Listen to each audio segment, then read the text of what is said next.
नमस्कार दोस्तों। रश्मि रथी, आज हम रश्मि रथी के बारे में बात करेंगे। रश्मि रथी हिंदी की तमाम फेमस बुक्स में से एक है, टॉप लेवल की जो फेमस बुक आती है उसमें रश्मि रथी का नाम। रश्मि रथी को रामधारी सिंह दिनकर जी ने लिखा है और ये जो बुक है वो महाभारत के कर्ण के कैरेक्टर पर विशेष है, कर्ण के कैरेक्टर पर है। तो हम इसे ये भी नहीं कह सकते कि इस बुक में केवल कर्ण का कैरेक्टर है। इस बुक में और भी सारे कैरेक्टर्स हैं, महाभारत में बहुत सारे कैरेक्टर थे, उन सबकी अपनी अपनी कहानी था, अपना अपना एक पहचान थी, अपना अपना एक दर्द और एक अलग नजरिया था। उसी तरीके से इसमें सारे कैरेक्टर को लिखा गया है और उसे हम जब पढ़ेंगे तो एक अलग ही हमें पॉजिटिविटी इम्पैक्ट मिलती है। वैसे हम बता दें रश्मि रथी समुद्र की तरह है जिसमें आप कितनी भी डुबकियां लगा लें आप उसकी गहराई का पता नहीं लगा सकते। तो वैसे ये रश्मि रथी है, आप इसको इतना भी पढ़ लें हर बार आपको एक नया पॉजिटिव इम्पैक्ट देगी। और पर्सनली ये बुक उन लोगों के लिए और ज्यादा महत्वपूर्ण बन जाती है, इंपॉर्टेंट बन जाती है जो लोग थोड़ा भी निगेटिव है या उनको लगता है कि उनकी लाइफ की प्रॉब्लम ज्यादा बड़ी है या उनकी लाइफ ज्यादा खराब चल रही है। तो मैं वैसे मिथ या मैजिक में बिलीव नहीं करता हूँ, लेकिन मुझे हमेशा से मैं एक लिस्ट बना के चल रहा था कि हिंदी की तमाम फेमस बुक्स जो है उसमें रश्मि रथी का भी नाम था। तो मेरे जहन में थी रश्मि रथी कोई बुक है। जिस दिन ये मेरे हाथ लगी उस दिन मुझे ठीक से ये पता नहीं था ये महाभारत के कर्ण के कैरेक्टर वाली रश्मि रथी को। हालांकि मैं महाभारत रामायण और भी जो धार्मिक पुस्तकें हैं मैं इनको पढ़ता हूँ या मुझे अच्छा लगता है।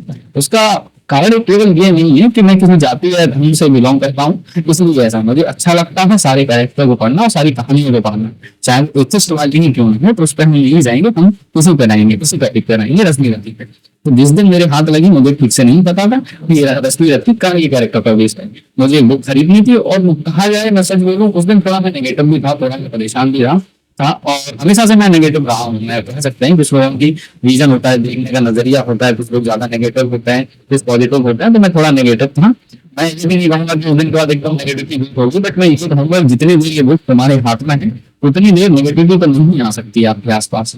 तो जब ये बुक मुझे मिली तो मैं ट्रैवल के बाहर गया तो वहां से ट्रैवल कर रहा था मैं, मुझे 3-4 घंटे लग गए थे मेरे घर वापस आने में, तो मैं ट्रेन में था।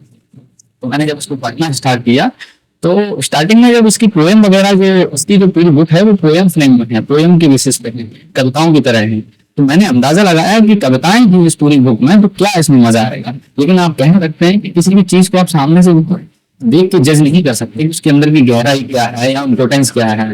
तो वैसे ही जब मैंने इसको पढ़ना स्टार्ट किया और जिस तरीके से उसने मेरे अंदर एक पॉजिटिव इम्पैक्ट किया उस टाइम पर, जिस टाइम पे मैं बहुत ज्यादा परेशान था कई चीजों को, हो सकता है बहुत सारी प्रॉब्लम्स होती हैं, बहुत बड़ी होती हैं, लेकिन हम एक बात ये भी कहेंगे कि प्रॉब्लम वगैरह जो भी होती है उस टाइम पे बड़ी होती है, उनकी टाइम निकल जाने के बाद वो बड़ी भी नहीं होती है। इसकी कुछ लाइन्स हैं। हालांकि मैं ये भी कहूंगा कि इस पूरी बुक को किसी एक वीडियो में बनाना या समझा पाना या इसकी जो गहराई है उसको एक्सप्लेन कर पाना पॉसिबल नहीं है। वो चाहे वीडियो 1 मिनट का हो या आप 24 आवर्स का बना दे, इसके अंदर की जो गहराई है उसके लिए आपकी बुक पढ़नी ही होगी।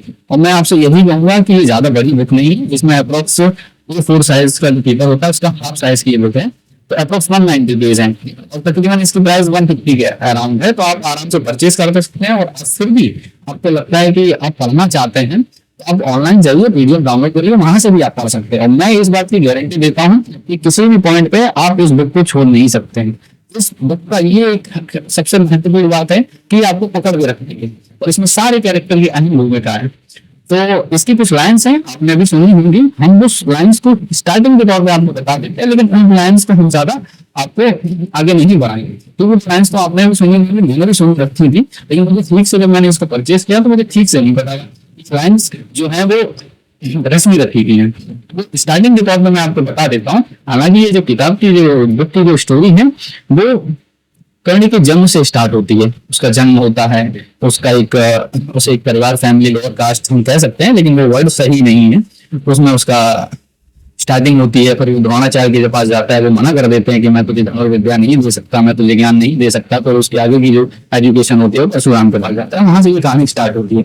लेकिन इस लाइन को हम जहाँ से स्टार्ट करेंगे जो हमेशा से सोशल मीडिया पे बहुत वायरल है, लोगों ने सुना भी रखा होगा, वो ही अकेली महत्वपूर्ण नहीं है, हम वहीं से स्टार्ट करते हैं, लेकिन उसको आगे हम ज्यादा नहीं बढ़ाएंगे। वो कहानी वहां स्टार्ट होती है जब कौरव और पांडवों के बीच में बैटल फिक्स हो जाता है, युद्ध फिक्स हो जाता है, जब तो होना है। लेकिन जब भी एक रूल रहा है हमेशा से लड़ाई का या बैटल का किसी भी का, जब भी लड़ाई स्टार्ट होगी तो उससे पहले कॉम्प्रोमाइज की एक छोटी सी गुंजाइश होनी चाहिए। तो कॉम्प्रोमाइज के लिए पहले पांडवों की तरफ से श्री कृष्ण भगवान को भेजा जाता है। तो श्री कृष्ण भगवान जब वहां जाते हैं तो वो अन्यों से कह के जाते हैं तो देखो कॉम्प्रोमाइज के लिए मैं जा रहा हूँ, कॉम्प्रोमाइज में हमें कंडीशंस देनी पड़ती हैं कि ठीक है इन कंडीशंस पे हम युद्ध को रोक देंगे, नहीं लड़ेंगे।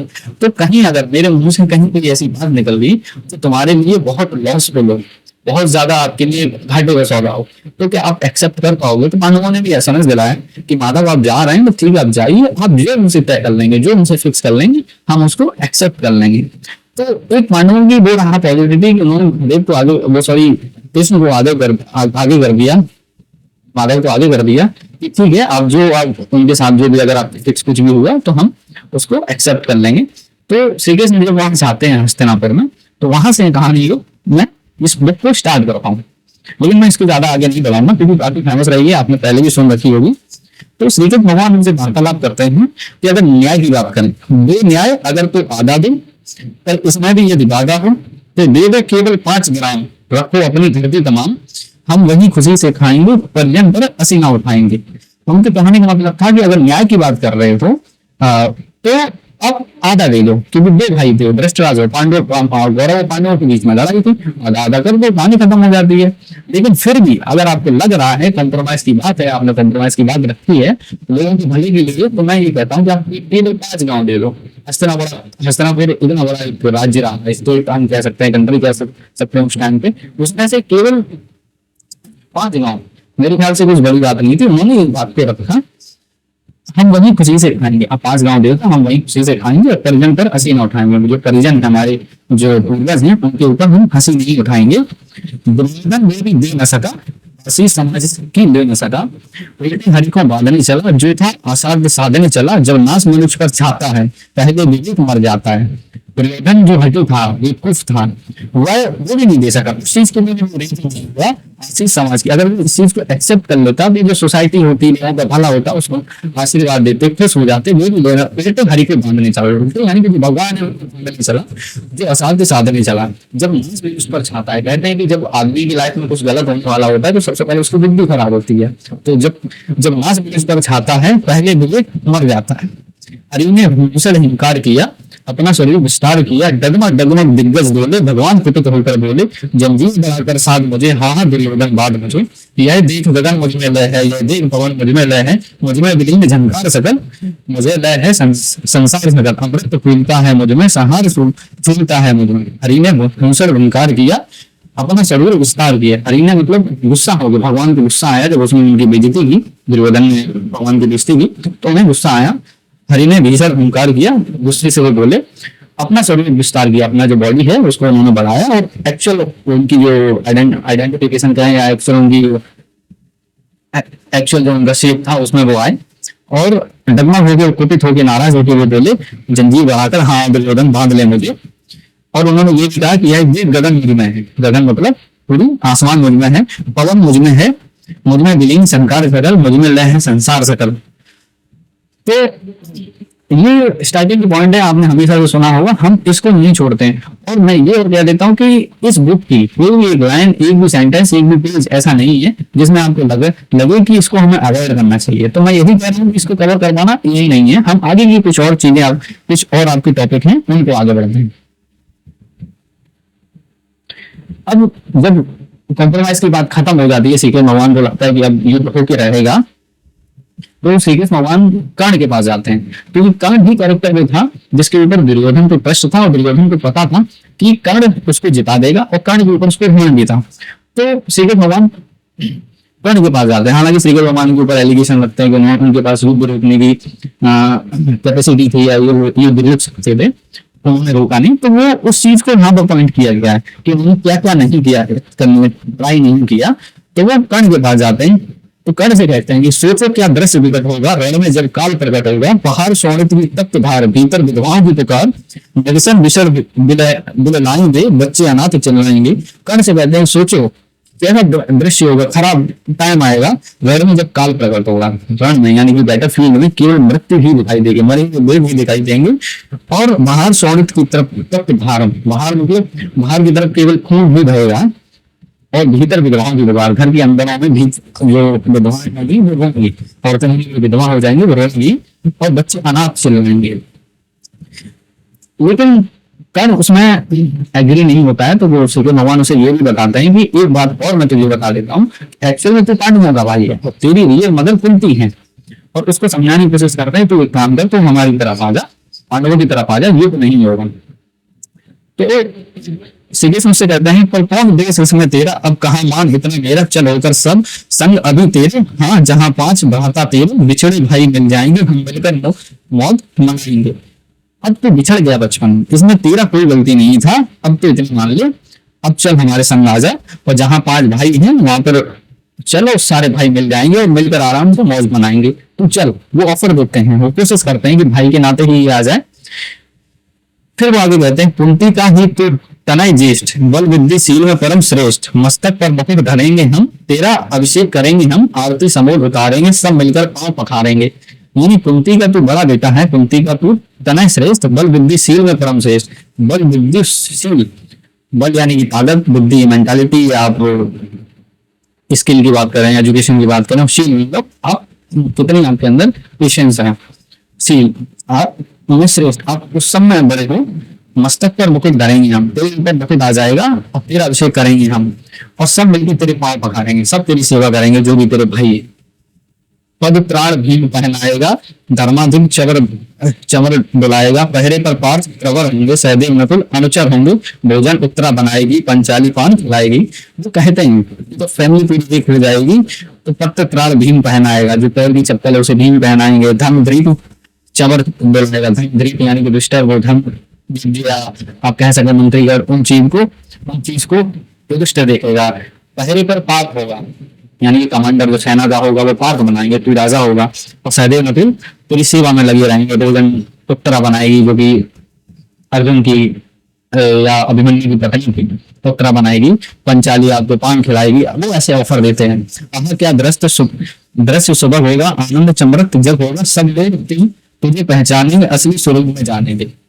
सोचो कि कितना अच्छा वो दिन रहेगा और सब कुछ आनंदमय होगा, सब लोग तुझे पहचान लेंगे कि अक्सर में तू उनका भाई था, और असली स्वरूप में जानेंगे, जो तेरी रियल आइडेंटिफिकेशन है, तेरी असली पहचान है, उसमें सब लोग तुझे जानेंगे। कोई मणि को जब पाएगी, कुंती फूली में समाएगी, और जब कुंती पे तू मिल जाएगा तो तू मणि की तरह है, वो भी खुश होगी, वो भी खुश होके मतलब फूली में समाएगी। आप कह सकते हैं कि खुश होगा, मतलब उसे खुशी होगी इस लेवल पर। तो नाराज होकर कहता है, हे कृष्ण आप चुप ही रहिए, इस पर ना अधिक कुछ भी कहिए, सुनना न चाहता तनिक श्रवण, जिस माँ ने किया जन्म, वह नहीं नारी कुलपत थी, कुलपाली थी, सरपरी परम विकराली थी। वो कहते हैं, हे कृष्ण आप चुप ही रहिए, इस पर अधिक कुछ भी कहिए, सुनना न चाहता तनिक श्रवण, जिस माँ ने मेरा किया जन्म, वह नहीं नारी कुलपाली थी, सप्रेरी परम विकराली थी। यानी कि वह जिस माँ ने मेरा जन्म दिया, जिसने जन्म दिया, वह औरत नहीं थी, वो कुलपाली थी। कुलपाली मतलब आप किसी एक कुल में या एक परिवार में, एक सोसाइटी की आप आइडियोलॉजी या विचारधारा को आप अपना रहे हैं या उसको ज्यादा महत्व दे रहे हैं, क्योंकि कुंती ने उसको जन्म देने के बाद उसको गंगा में बहा दिया कि कहीं हमारी बेइज्जती ना हो जाए, या वो सोसाइटी की कई तमाम बातें रहती हैं उनके आगे, उसको देखते हुए उसने। तो कहीं यहाँ पर कहता है कि जिस माँ ने जन्म दिया वह नारी नहीं है, वो औरत नहीं है, वो तो कुलपाली थी।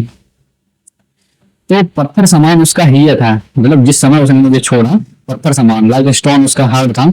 सुख से समाज बढ़कर प्रिय था, सुख से समाज बढ़कर प्रिय था, गोदी में आग लगा करके मेरा कुल वंश छिपा करके दुश्मन का उसने काम किया, माताओं को बदनाम किया। पत्थर का समान उसका है था, पत्थर जैसा उसका दिल था, सुत समाज बढ़कर प्रिय था, सुत से समाज बढ़कर प्रिय था। सुत यानी कि बेटे से बढ़कर उसको सोसाइटी लगा, सोसाइटी की बातें लगी, गोदी में आग लगाकर उसने खुद की गोदी में या कहीं मेरे माँ के उसमें आग लगाकर मेरा कुल वंश, एक्चुअल मेरी जो आइडेंटिफिकेशन थी उसको छिपाकर दुश्मन जैसा उसने काम किया, और माताओं का नाम उसने बदनाम किया, क्योंकि उसने मुझे गंगा में डाल दिया। माँ का पै भी न किया मैंने, माँ का फल भी न पिया मैंने, उल्टे अभिशाप लिया मैंने, वह तो यशस्वी बनी रही, सबकी भाव मुझ पर बनी रही। माँ का फल भी न पिया, यानी माँ का मैंने दूध भी नहीं पिया, उल्टे अभिशाप लिया मैंने, हमेशा मुझको गालियां मिलती रही, अभिशाप मिलते रहे, वह तो यशस्वी नहीं बनी रही, वह तो अच्छी बनी रही दुनिया की नजर में। सबकी लोगों की आंख मेरे ऊपर चढ़ी रही, भय यानी आग्रह होता है वो चढ़ी रही, ये ऐसा क्यों है, ये यहाँ क्यों है, या सबको कॉम्पिटिट क्यों करवाए। तो कर्ण के कैरेक्टर का नाम ले तो थोड़ा एथिस्ट टाइप का भी था, नास्तिक भी था, वो किसी सोसाइटी या विचारधारा को नहीं मानता था, तो उसके अगेंस्ट था, उसके अगेंस्ट वो आर्चर बना, बहुत फेमस हुआ, तो उसे हम एथिस्ट भी बोल सकते हैं। तो अगर वो विचारधारा या सोसाइटी की विचारधारा को मानता तो उसके जो पिता एक्चुअल में जहाँ उसका लालन पालन हुआ, उसके पिता रथ चलाते थे तो वो रथ चला था, लेकिन वो सोसाइटी की विचारधारा पे नहीं गया, तो उसे हम एथिस्ट भी बोल सकते हैं। तो वो यही कह रहा है कि सच है मेरी आस उसे, मुझ पर अटूट विश्वास उसे। अब भी ये कहता है कि दुर्योधन पे मुझ पे आस है, मेरे ऊपर उसको ट्रस्ट है। हाँ सच में मेरे ही बल पर ठाना उसने महासमर, पर मैं कैसा पापी हूंगा दुर्योधन को धोखा दूंगा। वो कृष्ण से कहता है सच है मेरी आस उसे, मुझ पर अटूट विश्वास उसे।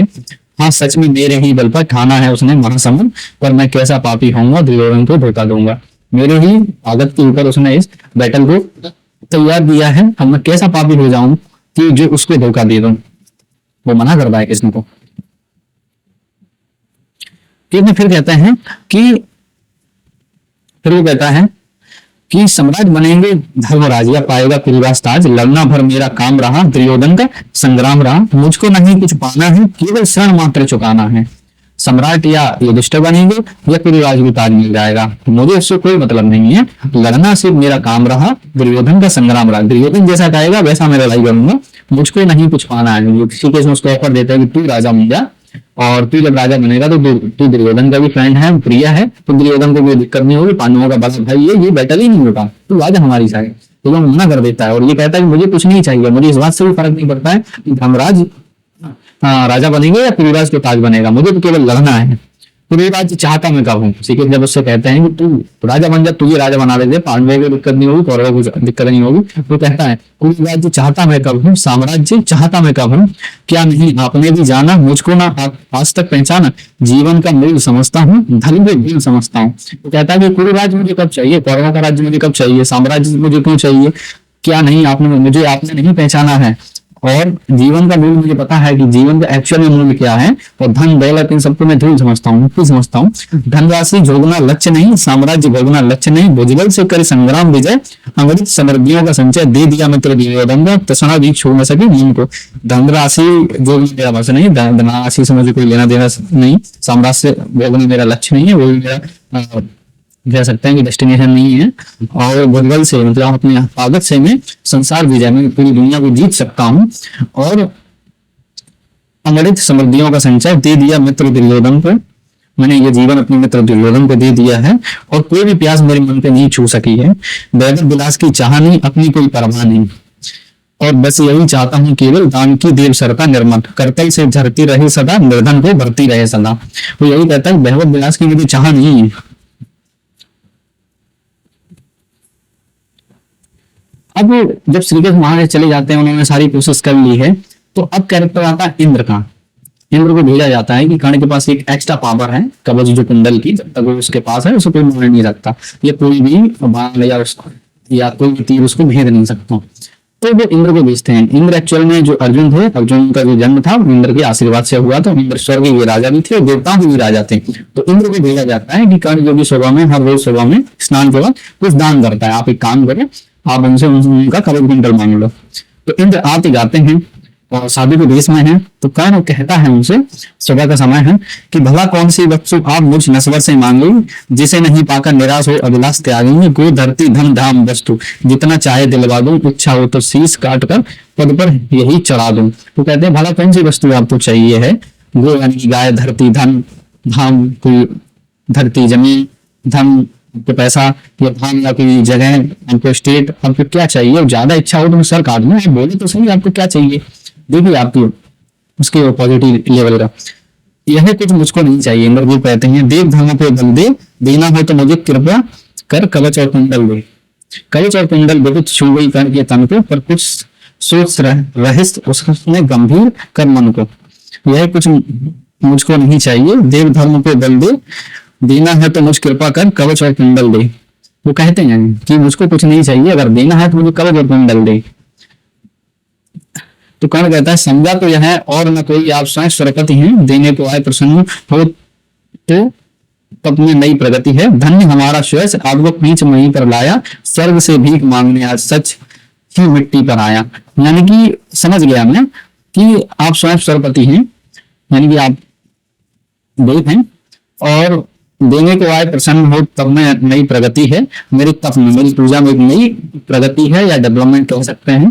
धन्य हो हमारा चॉइस, हमारे जीवन धन्य हो जो आपको खींच लाया स्वर्ग से, और स्वर्ग भीख मांगने आया, स्वर्ग भीख मांगने आया मिट्टी से, क्योंकि आज इंद्र जब आ रहे हैं कर्ण से कुछ मांगने तो स्वर्ग आ गया है उसकी पॉजिटिव लेवल का। पर एक चीज और ये रहती है कि लाइफ में जब आपके ऊपर जिम्मेदारियां रहती है तो आप बहुत समझ के चलते हैं और आप रिस्क नहीं लेते हैं। तो वो अक्सर में पोजीशन यहाँ पर कर्ण की वो है।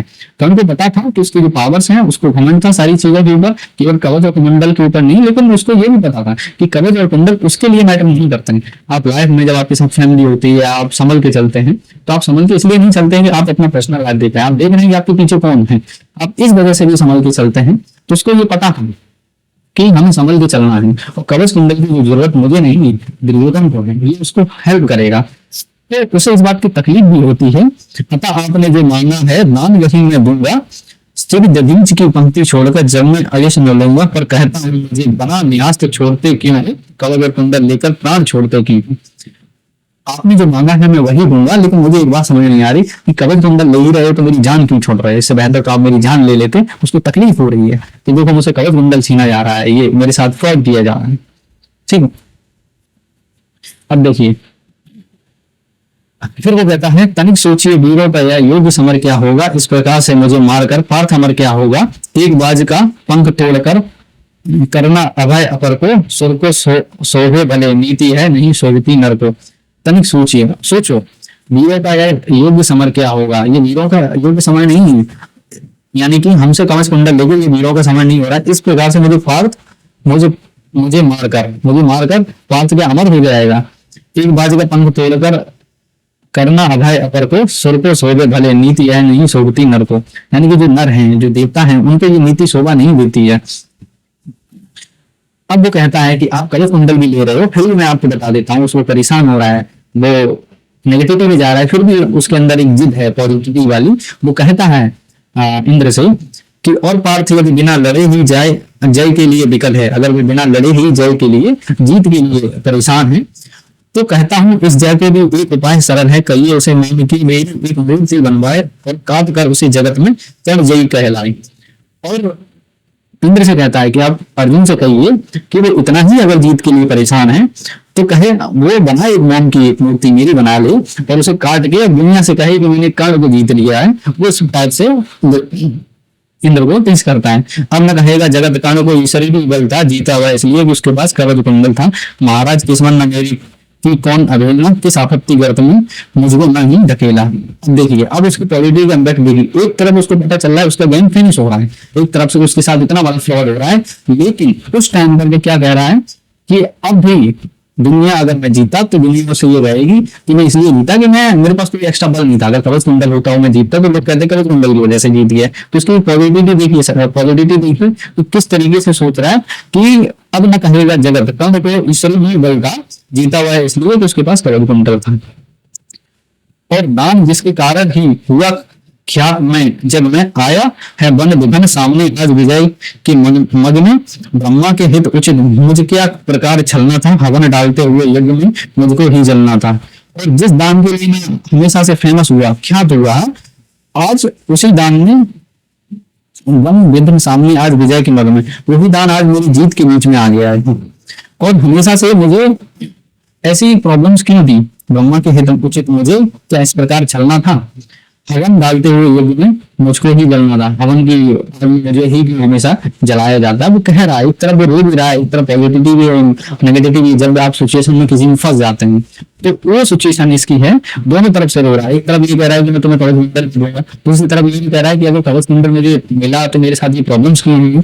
सबने मिली इसमें की छाया नई नई सुविधाएं, नियति बेचती रही सदा पर मेरे हित विपताएं, मन ही सोचता रहूं यह रहस्य भी क्या है, खूब खोज नियति को क्यों बाधा बिकता है।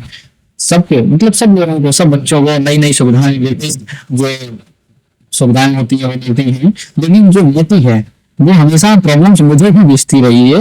और हमेशा मेरे मन को एक ही बात घूमती रही है कि सारी प्रॉब्लम्स मेरी ही लाइफ में क्यों है। यहाँ पर निगेटिव हो रहा है और कहीं यदि पूर्व जन्म के पापों का फल है, पहले वो निगेटिव था अब यहाँ देखिए, और कहीं यदि पूर्व जन्म के पापों का यह फल है तो फिर विधि ने दिया मुझे क्यों कवच कुंडल है। अगर कोई कहता है कि मेरी लाइफ में बहुत प्रॉब्लम चल रही है, इसलिए चल रही है कि पुराने जन्म के पाप हैं। तो अगर ऐसा है तो आपकी लाइफ में जो अच्छी चीजें हैं उसमें भी चीजें तो मैटर करती हैं। अगर पुराने जन्म के पाप इतने ही गहरा थे तो अच्छी चीजें क्यों हैं, तो वो चीजों को नहीं गहरा। यहाँ पर एथिस्ट हो रहा है, यानी कि नकारात्मक हो, यहाँ पर वो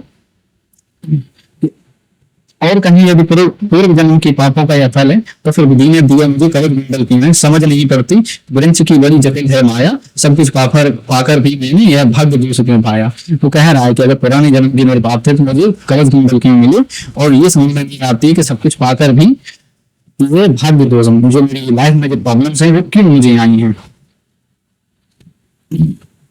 अब देखिए फिर भी वो जो उसे लग रहा है कि पूरा गेम फेमस हो गया, उससे कवच कुंडल छीने जा रहे हैं, तो वो कहता है फिर कहता हूँ नहीं व्यर्थ राधे यहाँ आया है, एक नया संदेश विश्व के हित वह भी लाया है, शायद उसे भी नए पाठ मनुष्यों को सिखलाना है, जीवन जय के लिए कहीं कुछ कर्तव्य दिखलाना है। वो कह रहा है कि जीवन जय के लिए आप कुछ कर्तव्य दिखलाना है, यहाँ उसकी पॉजिटिविटी हो रही है, पॉजिटिविटी आ रही है। देवराज जीवन में आगे कीर्ति क्या दूंगा, इससे बढ़कर दान अनंत भला किसे क्या दूंगा, अब जाकर कहिए पुत्र में वृथा नहीं आया था अर्जुन तेरे लिए, और अर्जुन तेरे लिए कर्ण से विजय मांग लाया हूँ। वो देवराज इंद्र से कहता है कि जीवन में इससे बड़ी और क्या कीर्ति या उपलब्धि मैं चाहूंगा कि इंद्र मेरे से कुछ मांगने आए हैं, और आप अर्जुन से जाकर कहना कि आप फालतू में उनके पास नहीं गए हैं, आप कर्ण से उसकी विजय या उसकी जीत को आप ले आए हैं। यहाँ पर चैप्टर खत्म होता है, कई लाइंस हैं, तो यहाँ पर इंद्र वाला पार्ट खत्म होता है, उससे कवच कुंडल ले लिए जाते हैं। फिर भी उसको कमजोर करने के लिए श्री कृष्ण भगवान कह सकें या टाइम को हम कह सकें, टाइम कुंती को उसके पास भेजती हैं। तो कुंती जब उसके पास जाती हैं तो है कि आहट पाकर जब ध्यान कर्ण ने खोला, कुंती को सम्मुख देख विनत हो बोला, पद पर अंतर का भक्ति भाव धरता हूँ, राधा का सुख में देवी नमन करता हूँ। वो आहट पाकर जैसे ही कुंती को देखता है, पद पर अंतर का भक्ति भाव से कहता है कि मैं राधा का पुत्र। देखो वहां से टीज कर रहा है, तो उसे पता है कि उसकी माँ सामने खड़ी है, लेकिन वो कहता है कि मुझे तो किसने पाला नहीं, तो उसका लड़का हूं, तो कहता है राधा का सुत मैं देवी नमन करता हूँ, देवी आप देवी हो, मैं आपको नमन कर रहा हूँ। तो ये आप ये भी कह सकते हैं कि मतलब एक रेस्पेक्ट भी दे रहा है, लेकिन थोड़ा टीज भी कर रहा है कि राधा का सुख में कह सकता है कौन मैं आपकी क्या सेवा कर सकता हूँ, लेकिन वो कह रहा है राधा का सुख है। हे आप कौन किस लिए है, मेरे निमित्त आदेश कौन लाएंगे, इसकी रिस्पेक्ट आप यहाँ आप कौन है और किस लिए यहाँ आई हूँ, मेरे निमित्त आदेश कौन लाए हैं। यह कुरुक्षेत्र की भूमि युद्ध का स्थल है, अस्मित हुआ चाहता दोहा मंडल है।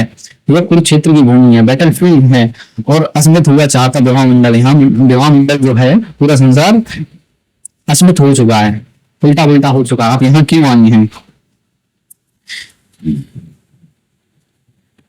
लेकिन कुंती को उससे कहती है कि बेटा तू हमारे साथ चल, तेरे 5 भाई हैं, तू उनके अगेंस्ट कैसे लड़ सकता है, तू उनको कैसे मारेगा, वो तुझे कैसे मारेंगे। तो कर्ण उनसे कहता है क्या कोई कसर तुमने भी कोई की थी, जीवन के बदले साम मृत्यु ही दी थी, पर तुमने जब पत्थर का किया कजलेगा, असली माता के पास भाग्य नहीं भेजा।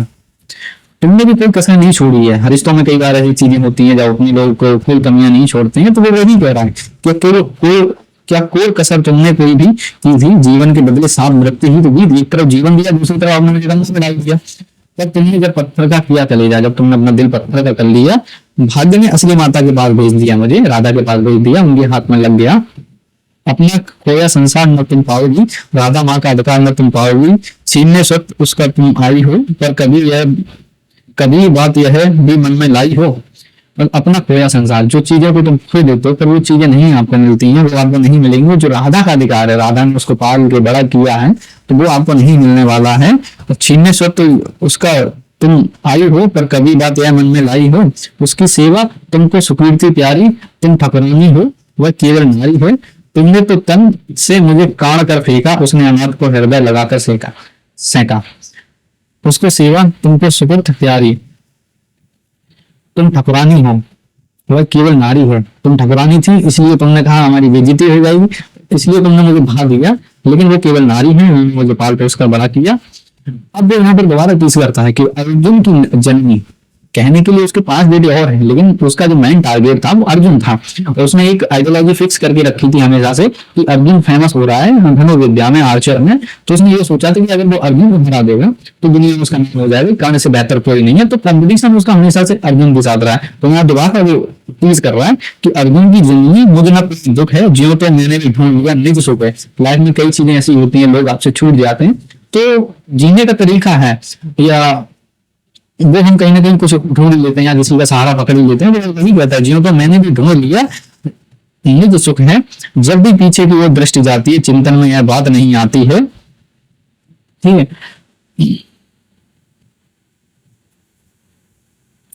जब उसकी माँ उससे जब कहती है कि बेटा गलती हो गई, तू मेरे साथ आ जा, तो वो कहता है कि तुम पहले आई होती, पहले जब तुम आई होती तो मैं बड़े गर्व से चलता शीश उठाए, मन को समेट कर मन में नहीं चुराए, पाता ने वस्तु क्या कर्ण पुरुष अवतारी, यदि उसे मिली होती सूची हुई तुम्हारी।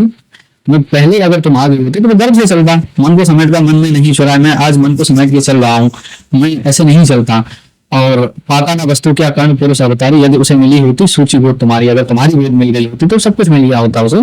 पर अब सब कुछ हो चुका, व्यर्थ रोना। अब यहाँ पर वो कह रहा है कि सब कुछ खत्म हो चुका है, अब व्यर्थ रोना है, दब कर विलाप करना जीवन खोना है। जो छूट चुका कैसे उसको पाऊंगा, लौटूंगा कितनी दूर कहाँ जाऊंगा। अब सब कुछ खत्म हो चुका है और विलाप रोना धोना ठीक नहीं है। जो छूट चुका उसको ना तुम पा सकते हो ना मैं पा सकता हूँ। लौटूंगा कितनी देर या कितने समय बाद में लौटूंगा मुझे नहीं पता है, या मैं कहाँ जाऊंगा।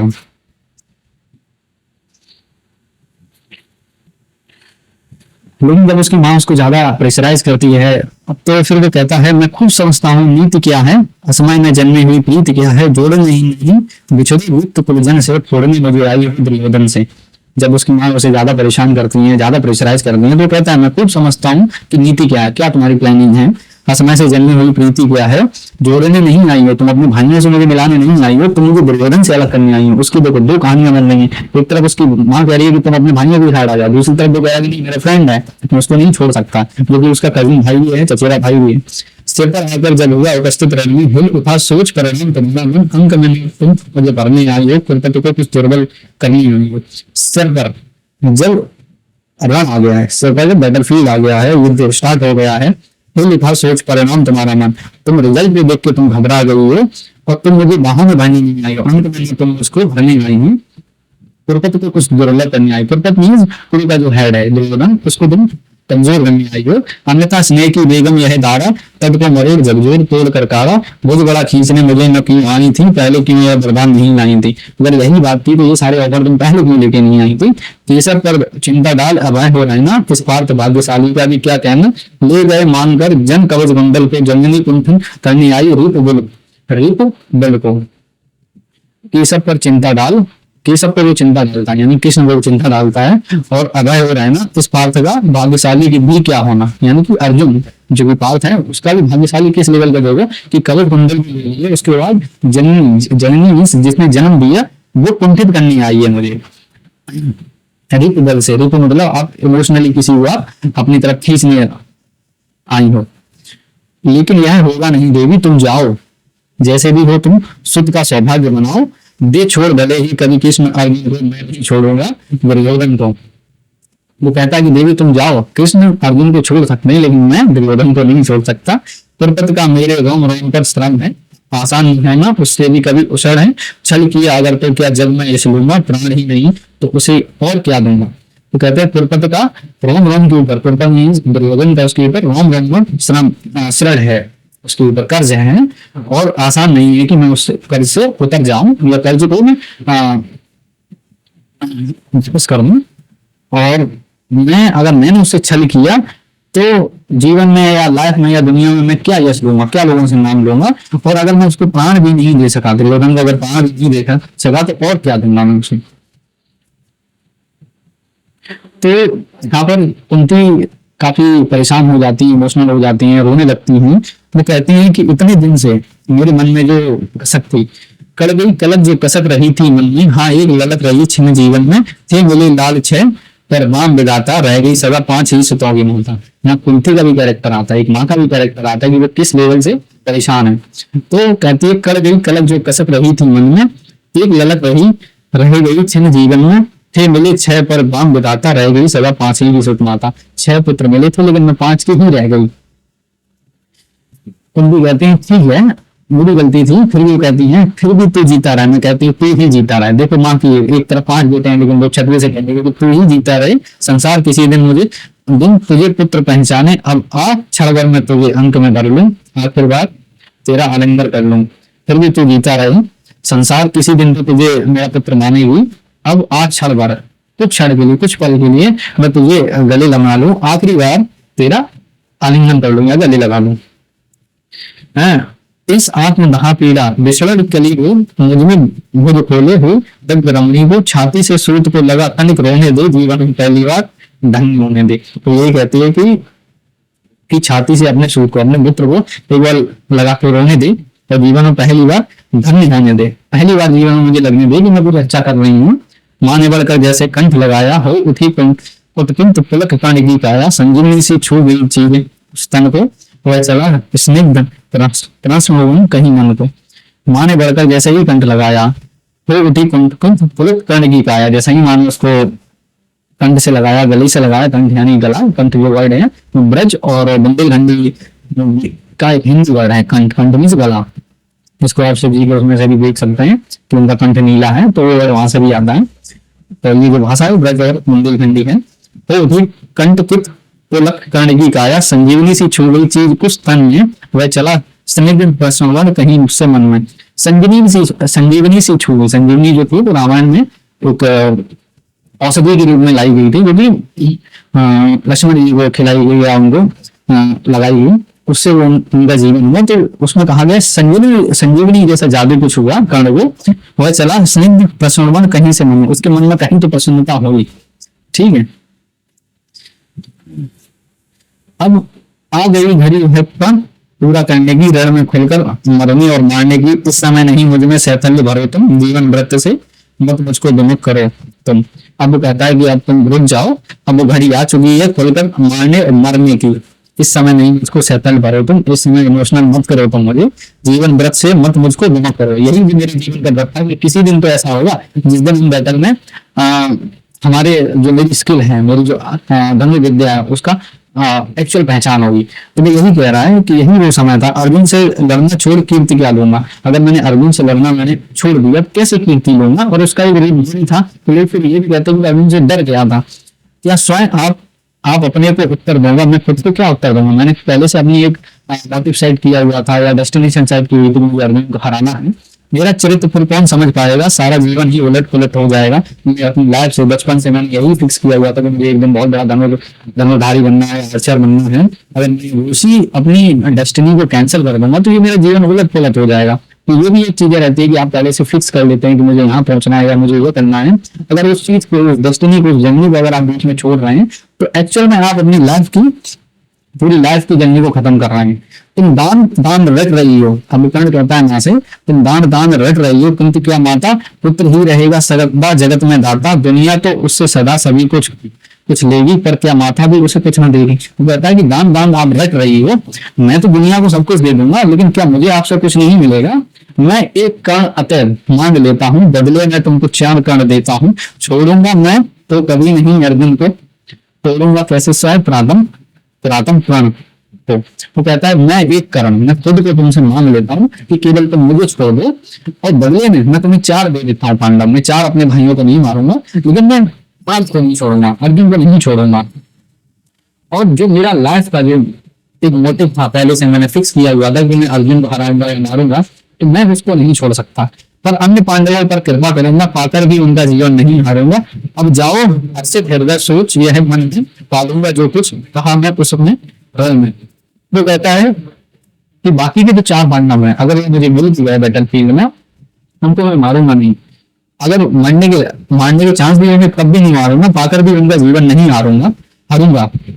अब जाओ हर्षित हृदय सोच, यह मन में पालूंगा जो कुछ कहा उसे मैं रण में। वो कहता है अच्छी खुशी तुम जाओ। कुंती बोली, अब कुंती देकर माँ बोलती है कि रे हटी दिया क्या तुमने मुझको लेकर ही, मुझको लेकर ले नहीं लिया क्या तुमने। बनने आई थी 6 पुत्रों की माता, रह गया बाम का पर बाम ही विदाता। कुंती बोली रे हटी दिया क्या तुमने मुझको लेकर, तुमने खुद पे ही मांग कर निज को लेकर ले नहीं लिया क्या तूने, खुद को ही मांगकर कुछ तूने ले नहीं लिया मुझसे।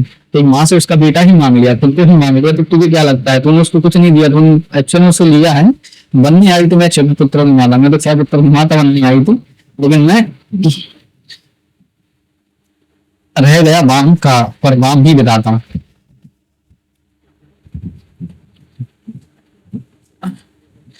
सच है कि पांडवों को ना राज्य का सुख है, पर केशव जिनके साथ हैं उन्हें क्या दुख है, उनसे बढ़कर मैं उपकार करूंगा, है कौन त्रास केवल मैं जिसे हारूंगा। हाँ अगर पांडवों की न चली इस रण में, वे हुए हतप्रय किसी तरह जीवन में, वादे न कुरपति का सह जीता होगा, वह पुनः निस्व दलित का नेता होगा। है अभी इधर लग्न दृश्य सुंदर है, तो सब और पांडु पुत्रों की कीर्ति प्रखर है, अनुकूल ज्योति की घड़ी न मेरी होगी, मैं आऊंगा जब रात देरी होगी। वो कहता है सच है कि पांडवों को ना राज्य का सुख है, मुझे पता है पांडवों को राज्य का सुख नहीं है, तो केशव जिनके साथ है उन्हें क्या दुख है, जिनके साथ केशव है, जिनके साथ भगवान है, उनको क्या तकलीफ है, उनको क्या दुख है, उनसे बढ़कर मैं क्या उपकार करूंगा। वो ये भी कहता है ना कि उनके साथ में केशव है, भगवान है, तो उनसे बढ़कर मैं उपकार नहीं कर पाऊंगा। है कौन त्रास केवल मैं जिसे हारूंगा। हाँ अगर पांडवों की न चली इस रण में, अगर पांडवों की इस रण में नहीं चली, वो हार गए, वे हुए हतप्रय किसी तरह जीवन में, राधे न कृपति का सह जीता होगा, वरना निशुक दलित का नेता होगा। है अगर उदय का लग्न दृश्य सुंदर है, सब पांडव पुत्रों की कीर्ति कह रहे हैं, अनुकूल ज्योति की घड़ी अंधेरी होगी, जब रात अंधेरी होगी। वो कहता है कि अगर पांडव हार गया तब मैं आऊंगा और सबका बेटा बनूंगा। यश मान प्रतिष्ठा मुकुट नहीं लाने लेने को आऊंगा, कुल को अभय दान देने को, परिभव प्रधय धा ब्रह्म भय हरनी आऊंगा, दुख में अंगों को भज भरनी आऊंगा।